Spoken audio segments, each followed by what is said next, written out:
네, 안녕하십니까. 오늘 8월 3일 월요일 새벽 예배에 나오신 우리 성도님들을 환영합니다. 또 축복합니다.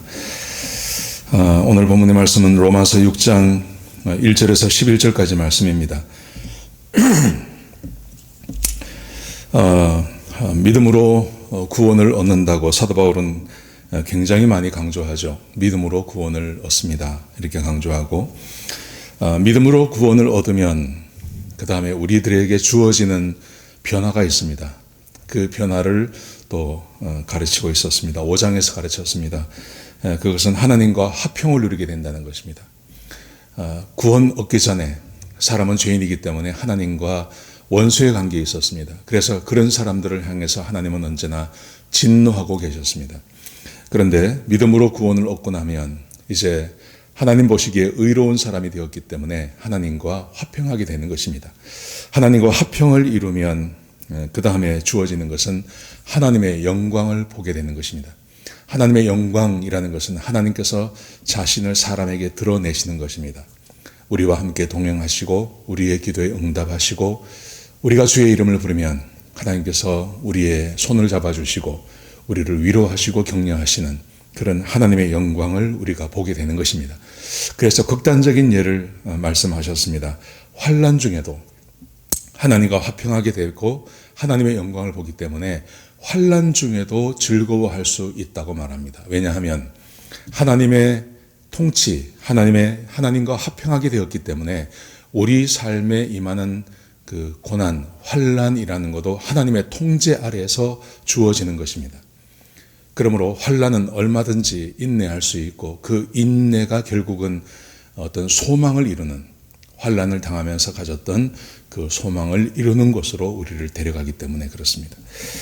5장에서 그런 말씀을 드렸고요. 그 다음에 5장 하반절에 보시면 이 세상에는 그런 두 종류의 세상이 있다고 말합니다.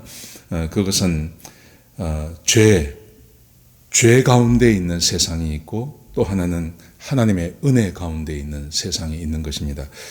아담이 범죄함으로 한 사람이 범죄해서 많은 사람이 죄인이 되었고 또 예수 그리스도께서 순종하심으로 많은 사람이 의인이 되었습니다. 이 세상은 두 종류의 세상이 있는 것입니다.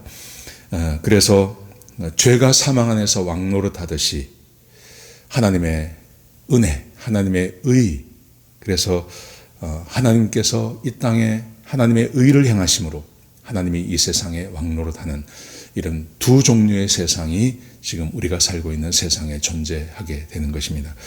자, 오늘 본문의 말씀 이렇게 여기까지 말씀을 하신 다음에 오늘 본문이 우리에게 말씀하고 있는 것은 우리가 어떻게, 그리스도인들이 어떻게, 구원받은 그리스도인들이 더 이상 죄의 세상에 머물러 있지 않고 하나님의 은혜와 그 의가 통하는, 하나님이 역사하시는 그 세상 가운데 우리가 어떻게 머무를 수 있는지를 우리 6장에서 우리에게 소개하고 있습니다. 침례를 예를 들었습니다. 침례를 예를 들어서 구원받은 사람이 침례받지 않습니까? 그런데 이 침례가 우리에게 어떤 역할을 하는지, 그 침례를 통해서 우리가 하나님의 의로운 세상 가운데 머무를 수 있는 이유를 우리에게 설명하고 있습니다. 자, 1절 말씀을 같이 한번 보시겠습니다. 그런즉 우리가 무슨 말을 하리요? 은혜를 더하게 하려고 죄에 거하겠느냐? 이 말의 의미는 우리가 죄 가운데 있을 때 하나님께서 은혜를 더하셔서 그래서 우리를 구원해 되지 않았습니까? 그러면 이 은혜를 받기 위해서 계속 죄 가운데 머물러 있어야 하겠네? 그럴 수 없다. 그렇게 단정적으로 말하는 것입니다. 자, 2절 보십시오. 그럴 수 없느니라 죄에 대하여 죽은 우리가 어찌 그 가운데 더 살리요? 그리스도인이라는 것은 죄에 대해서 죽고 의에 대해서 살아나는 것입니다. 죄에 대해서 죽었다고 말합니다. 자, 어떻게 그리스도인이 죄에 대해서 죽었는가? 이것을 이렇게 설명을 하고 있습니다. 3절을 보십시오. 무릇 그리스도 예수와 합하여 침례를 받은 우리는 그의 죽으심과 합하여 침례받은 줄을 알지 못하느냐? 예수님께서 십자가에서 못 박혀 돌아가셨습니다. 그리고 예수님께서 3일 만에 부활하셨습니다. 이것을 상징적으로 보여주는 것이 침례이죠. 침례는 물에 들어갔다가 물에서 나오지 않습니까? 물에 들어갔다는 것은 예수님과 함께 내가 장사되었음을 상징적으로 보여주는 것입니다. 그리고 물에서 나온다는 것은 예수님께서 부활하시듯이 우리도 새로운 삶을 통해서 부활하는 것을 의미하는 것입니다. 자, 그런데 이 죽음이라는 것은 반드시 우리의 죄를 죽이는 것뿐만이 아니라 그 죄의 권세에 대하여서 죽는 걸 말하는 것입니다.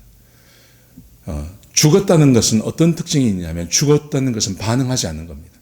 더 이상 거기에 죽은 존재는 반응하지 않습니다. 죽은 사자 무섭지 않습니다. 죽은 코끼리 무섭지 않습니다.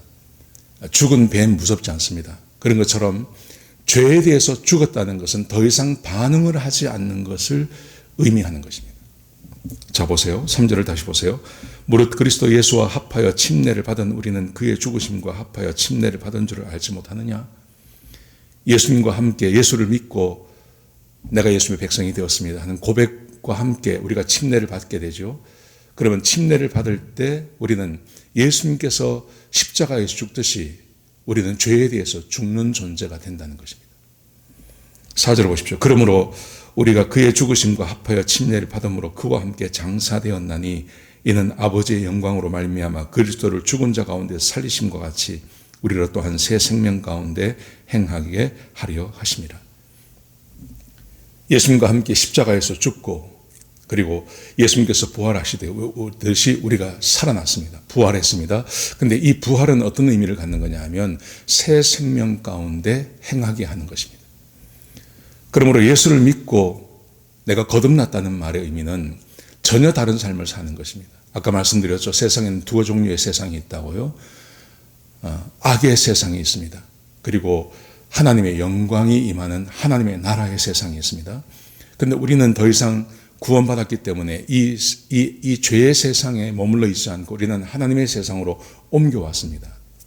이 세상에 하나님의 세상으로 옮겨왔다는 것은 상징을 말하는 게 아니라 실제로 그렇게 살 수 있는 걸 말합니다.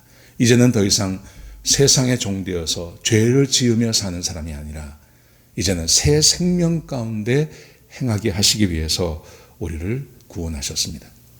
자, 이 새 생명은 무엇을 의미하는 것일까요? 자, 그 다음 말씀을 같이 한번 보시겠습니다. 5절을 보십시오. 만일 우리가 그의 죽으심과 같은 모양으로 연합한 자가 되었으면 또한 그의 부활과 같은 모양으로 연합한 자가 되리라. 예수님께서 십자가에서 죽고 부활하듯이 우리가 침례 받으면 물에 들어갔다가 나오지 않습니까?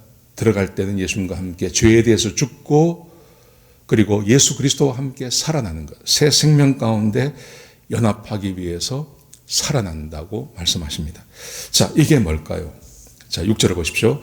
우리가 알거니와 우리의 옛사람이 예수와 함께 십자가에 못 박힌 것은 죄의 몸이 죽어 다시는 우리가 죄에게 종로로 타지 아니하려 함이니. 다시 설명합니다.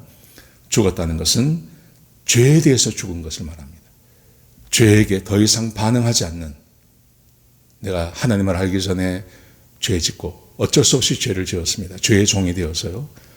이 죄라는 것은 하나님께서 명령하신 부모를 공경하라, 살인하지 마라, 간음하지 마라, 도둑질하지 마라, 거짓말하지 마라, 이웃 것을 탐내지 마라, 하나님 외에 다른 것을 섬기지 말라.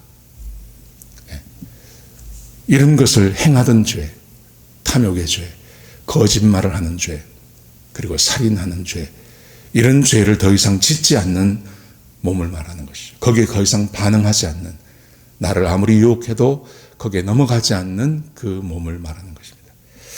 자, 8절에 보십시오. 만일 우리가 그리스도와 함께 죽었으면 또한 그와 함께 살 줄을 믿노니. 예수님께서 죽고 끝나셨으면 우리도 살아나지 못합니다. 근데 예수님께서 십자가에서 죽으셨다가 사흘 만에 다시 부활하신 것처럼 우리가 침례를 받았다는 것은 예수님과 함께 살아난 것을 말하는 것입니다. 근데 이 살았다는 말은 어디에 대해서 살았다는 말인지 이렇게 설명합니다. 9절을 보십시오. 이는 그리스도께서 죽은 자 가운데서 살아나셨음에 다시 죽지 아니하시고 사망이 다시 그를 주장하지 못할 것을 알미로다. 그가 죽으심은 죄에 대하여 단번에 죽으시며 그가 살아계심은 하나님에 대하여 살아계십니다. 우리가 부활했다는 말, 살아났다는 말은 무엇에 대해서 살아있는가 하면 하나님에 대해서 살아있다는 것입니다. 살아있다는 말은 반응하는 것입니다. 살아있다는 것은 느낄 수 있는 것입니다. 살아있다는 것은 그 존재를 아는 것입니다. 하나님에 대해서 살아있습니다. 하나님을 느끼고 하나님을 알고 하나님에 대해서 말씀하시면, 하나님께서 말씀하시면 그 말씀에 순종하는 것으로 살아있는 것을 말하는 것입니다. 여러분, 우리가 예수를 믿고 믿음으로 구원을 받았습니다. 믿음으로 구원받았다는 말의 의미는 두 가지 의미가 있는 거죠. 죄에 대해서 죽고 하나님에 대해서 살아나는 것을 말하는 것입니다. 죄에 대해서는 더 이상 반응하지 않습니다. 죄를 알지도 못합니다. 죄가 우리를 아무리 유혹해도 거기는 반응하지 않습니다. 죽었으니까요. 그런데 반대로 살아나는 것은 예수님의 하나님에 대해서 살아있습니다. 하나님께 반응합니다. 하나님께서 말씀하시면 내가 아멘으로 화답할 수 있는 그런 존재가 되었다고 말합니다. 여러분, 예수 믿기 전에 우리의 이 영혼이 살아나기 전에는요, 반대입니다. 죄에 대해서는 살아있습니다. 근데 하나님에 대해서는 죽어있는 존재가 되는 것입니다. 하나님을 알지도 못합니다. 하나님께서 말씀하시면 무슨 말씀인지 모릅니다. 하나님께서 나에게 아무리 내 이름을 불러도 내가 그 이름을 부르는 것에 내가 반응하지 못합니다. 하나님께서 나를 인도하셔도 그 인도에 내가 반응하지 못합니다. 하나님 말씀을 알 수도 없습니다. 그런데 죄에 대해서는 살아있습니다. 죄는 너무나 잘 압니다. 죄가 나를 유혹하고 죄가 나를 끌고 가는 대로 나는 살아서 그 죄와 함께 동행하는 삶을 우리는 예수 믿지 않던 데의 삶이라고 말하는 것이죠. 구원을 받으면요, 반대의 일이 벌어지는 겁니다. 죄에 대해서 죽고 하나님에 대해서 살아나는 그런 존재가 우리의 존재인데, 그것을 가장 잘 보여주는 것이 침례라는 겁니다. 침례를 받았기 때문에 그렇게 된다는 말이 아닙니다. 침례가 상징적으로 우리의 죽고 사는 것에 대해서 보여준다는 것입니다. 자, 11절 보십시오. 이와 같이 너희도 너희 자신을 죄에 대하여든 죽은 자요. 이제는 더 이상 죄에 반응하지 않는 사람으로 여기라 이 말이죠. 너희 자신을 죄에 대하여는 죽은 자요 그리스도 예수 안에서 하나님께 대하여는 살아있는 자로 여길지어다. 그렇게 알고 있어야 된다는 말입니다. 나는 죄에 대해서는 더 이상 반응하지 않는 사람이고 이제 하나님께 대해서는 살아있는 자로 내가 반응하겠다. 그렇게 여겨라. 이것을 알고 있으라 이 말입니다. 이게 실제로 우리 안에서 일어난 사건이라는 것입니다. 여러분, 우리는 죄를 이길 수 있는 힘이 우리 안에 이미 와 있습니다. 그리고 하나님의 말씀에 순종할 수 있는 능력과 힘도 이미 우리 안에 생겨났습니다. 왜냐하면 우리가 거듭났고 내 안에 성령님이 거하시고 우리가 하나님의 백성이 되었기 때문에 그렇습니다. 하나님의 백성이 되기 전에, 거듭나기 전에, 성령이 우리 안에 거하시기 전에는 우리는 하나님께 대해서 반응할 수 없습니다. 오직 죄에 대해서만 반응할 수 있는 존재였습니다. 그때는 아무리 선하게 살려고 해도 우리의 본성이 선하게 살 수가 없는 것입니다. 근데 이제 거듭나서 내 옛사람이 죽고 이제 새 생명 가운데 행할 수 있는 능력이 생겨났습니다. 이것은 우리는 죄에 대해서 죽은, 죄에 대해서는 더 이상 반응하지 않고 죄를 이길 수 있는 능력이 우리 가운데 주어졌고 하나님의 말씀에 순종하며 주께서 이끄시는 대로 살아갈 수 있는 능력이 우리 그리스도인들에게 주어졌다고 말씀하고 계시는 것입니다. 여러분, 이것이 새 생명 가운데 행하는 것입니다. 여러분, 오늘 사도 바울이 구원을 설명하면서, 구원을 쭉 설명해 오면서 믿음으로 구원받습니다 라는 파트는요 4장까지만 이야기하는 거예요. 좀 길게 이야기하면 5장까지만 이야기하는 거예요. 이걸 잘 생각하셔야 됩니다. 사도 바울이 우리에게 무엇을 가르치고 싶어 하는지를 잘 생각하셔야 됩니다. 구원의 목적이 어디 있는지를 생각하셔야 됩니다. 구원의 목적은 하나님께서 처음 사람을 창조하셨을 때 그 상태로 돌아가는 것입니다. 죄 없는 상태요. 하나님께서 아담을 만드신 다음에 아담에게 명령하지 않습니까? 아담아, 아담아, 내가 이 모든 것을 너에게 다 준다. 네가 세상의 주인이다. 이 세상을 통치하고 세상을 다스리라고 하나님께서 아담에게 명령하셨습니다. 그리고 하나님께서 아담에게 말씀하십니다. 선악을 알게 하는 나무의 열매만 먹지 마라. 그러니까 아담은 하나님께서 주신 그 복을 누릴 수 있는 방법은 딱 한 가지입니다. 그것은 하나님의 말씀에 순종하는 것입니다. 선악을 알게 하는 열매를 먹지만 않으면 하나님께서 주신 그 복락을 다 누리며 살 수 있는 것입니다. 그런데 아담이 범죄하죠. 하나님 말씀에 순종하지 않습니다. 그래서 그가 그 에덴 동산을 잃어버리게 되는 것입니다. 여러분, 하나님께서 우리를 구원하셨습니다. 그리고 하나님께서 오늘 본문을 통해서 우리에게 새롭게 생겨난 능력이 있다고 말합니다. 그것은 하나님께 살아있는 존재가 되었다고 말합니다. 하나님께 살아있는 존재. 이 말의 의미는 하나님께서 사람을 처음 창조하셨을 때 가졌던 그 소원, 사람이 하나님의 말씀에 순종하고 하나님은 사람의 삶을 축복해 주시는 이 관계가 회복되었음을 말하는 겁니다. 그리고 죄에 대해서 죽었다고 이야기하죠. 여러분, 이게 얼마나 중요한지 모릅니다. 이게 복음의 목적입니다. 하나님께서 우리를 구원하신 목적, 예수께서 그리스도께서 십자가에서 죽기까지 우리를 구원하신 목적, 그것은 내가 살아있는 동안, 이 땅에 살아있는 동안 내가 자유롭게 살 수 있지 않습니까? 이것도 선택할 수 있고 이것도 선택할 수 있고 죄도 선택할 수 있고 하나님도 선택할 수 있는 지금 우리들이 내가 더 이상 죄의 종되지 않고 하나님의 종이 되어서 하나님의 말씀에 순종하며 사는 것, 그러면 하나님께서 나를 축복하시는 것입니다. 하나님께서 모세와 약속하셨고 아브라함과 약속하셨던 그 복을 우리에게 주시는 것입니다. 이렇게 인생을 살아가는 것이 사람이 살아야 할 가장 기본적인 삶의 태도이고 목적이라는 것을 이 세상 사람들에게 보여주는 것, 그게 우리 그리스도인들이 해야 할 일입니다. 오늘 하루를 살아가실 때 오늘 이 말씀 꼭 기억하시기 바랍니다. 내가 믿음으로 거듭났다는 말은 죄에 대해서 죽고 하나님에 대해서 살아난 존재가 된 것입니다. 그러므로 우리는 얼마든지 죄를 이기며 하나님의 말씀에 순종하며 하나님의 복을 받으며 살 수 있는 모든 조건이 다 갖춰졌습니다. 오늘 하루 죄를 이기시고 하나님의 말씀에 순종하는 하루를 사시기 바랍니다. 그러면 오늘 하루가 복되게 될 것입니다. 오늘부터 이런 삶을 시작하신다면 우리의 남은 인생 하나님께서 온전히 우리를 축복하시는 귀한 인생이 될 것입니다.